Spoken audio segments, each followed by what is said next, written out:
C'est bientôt la rentrée et nombreux sont ces parents qui réunissent déjà le nécessaire pour que leur enfant soit prêt pour la reprise des classes. Cependant, un volet très capital est négligé. Il s'agit du volet préparation psychologique. Et voilà ce dont nous allons parler aujourd'hui dans cet entretien spécial. Mesdames et messieurs, bonjour et merci de prendre le rendez-vous avec notre invité plateau, Dr Prince Hounou. Il est psychologue des hôpitaux. Bonjour docteur. Bonjour madame la journaliste. Alors docteur, aujourd'hui nous allons parler de comment les parents et les enfants doivent s'apprêter psychologiquement pour la reprise des classes. Pour commencer, et quand on parle de préparatifs de la rentrée, on voit généralement les fournitures scolaires, les tenues, la santé des enfants et autres, sans pour autant faire attention au côté psychologique. Dites-nous, en quoi consiste la préparation psychologique de la rentrée des classes? Très bien, merci madame la journaliste pour cette belle question qui vient à point nommé en cette veille de rentrée.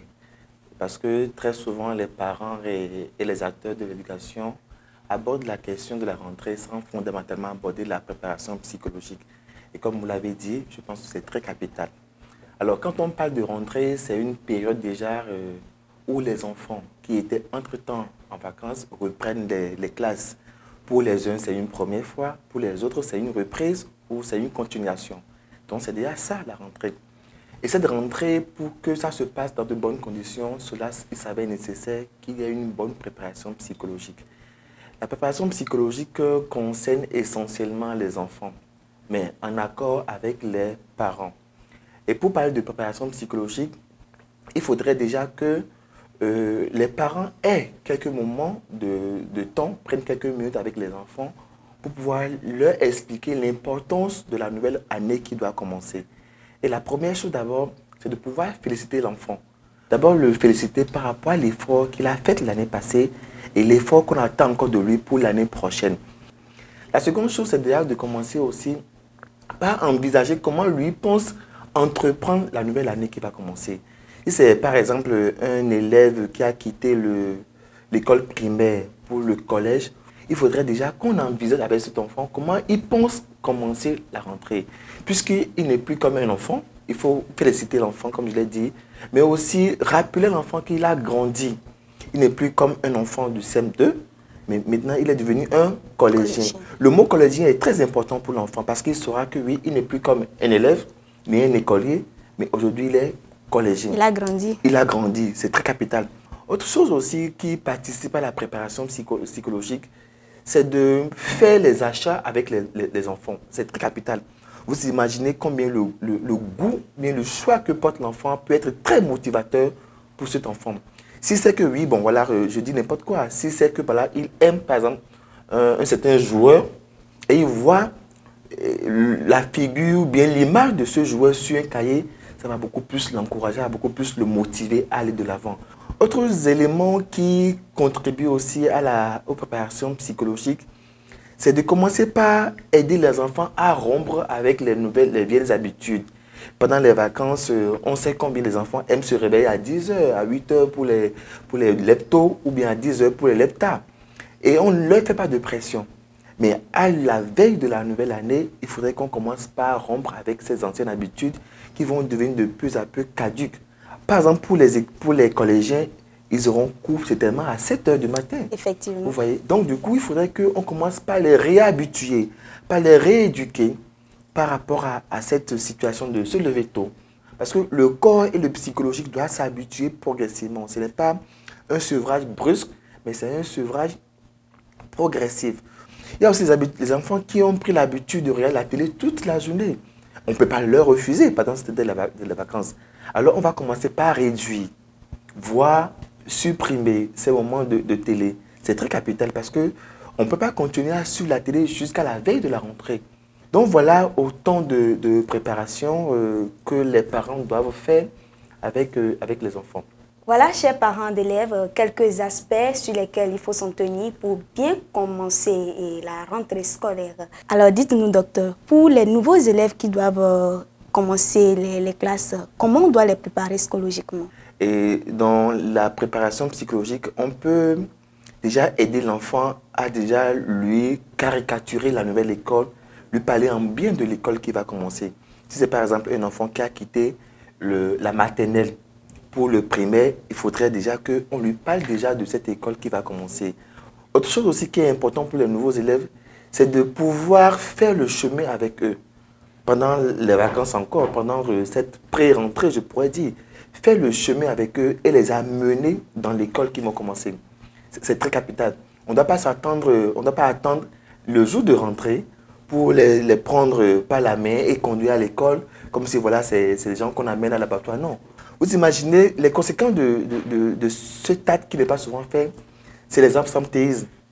L'enfant vient le premier jour et souvent est dépaysé. Il ne sait pas où se retrouver. Il se voit dans un nouveau monde. Donc en venant déjà, certainement il va rencontrer sur le chemin des anciens ou bien des nouveaux qui vont venir aussi pour ça. Aussi, l'une des préparations qu'il faudrait faire, c'est de dire à l'enfant, mais ok, voilà, tu vas à l'école, tu as grandi, tu vas rencontrer de nouvelles camarades, de nouveaux camarades, de nouvelles personnes. Et tu te feras encore de bons amis. Ils aiment ça, vous voyez. Donc, voilà autant de choses qu'on peut faire par rapport aux nouveaux élèves qui vont commencer, soit le primaire, ou soit le collège. Voilà. Merci, docteur. Je vous en prie. Alors, docteur, pour les plus jeunes, ce n'est pas aussi facile de reprendre les classes et les parents ne peuvent pas toujours comprendre cela. Comment réussir à mieux cadrer les enfants ou surtout les adolescents à la reprise? Vous savez, il y a Freud qui dit que, je vais paraphraser notre cher maître, qui dit tout ce qu'on aime faire, on n'aime pas l'abandonner. Alors, j'évoque ça pour montrer que pendant toute cette période de vacances, les jeunes se sont habitués à se faire des plaisirs extrascolaires. Mais qu'est-ce que les parents doivent faire? Ils doivent pouvoir d'abord comprendre ça. Il faudrait discuter avec les parents, avec les enfants, j'allais dire, discuter avec eux, leur montrer qu'ils ont des défis à relever, d'accord? Et les motiver davantage par rapport à la chose de l'école, par rapport au fait qu'on attend beaucoup d'eux. Aussi, il faudrait ajouter que les parents doivent adopter la politique de la rigueur, mais aussi de la souplesse. C'est très important. Quand je disais qu'il faudrait communiquer avec les enfants, les comprendre, ce n'est pas les comprendre et les laisser dans un laisser-aller. Il faudrait qu'ils soient rigoureux, mais très, très, très souples. Chaque étape a son fonctionnement, chaque étape a ses réalités. Et chaque étape n'est pas souvent comprise de la part des adultes que les parents sont souvent. Voilà. Et c'est en cela qu'il faudrait parfois solliciter l'aide, ou bien le service des spécialistes en la question, des psychologues, pour mieux expliquer ce qui se passe et comment ils doivent se comporter vis-à-vis de ces enfants. Alors, chers parents, nous espérons que vous suivez à la lettre les conseils de notre psychologue. En ce qui concerne les redoublants, il y a certains qui ont repris les classes et les parents ne sont pas forcément d'accord avec eux. Et parfois, les parents les abandonnent, ils sont laissés à eux-mêmes et ils sont obligés de préparer la rentrée eux-mêmes. Et comment ceux-là peuvent s'apprêter psychologiquement?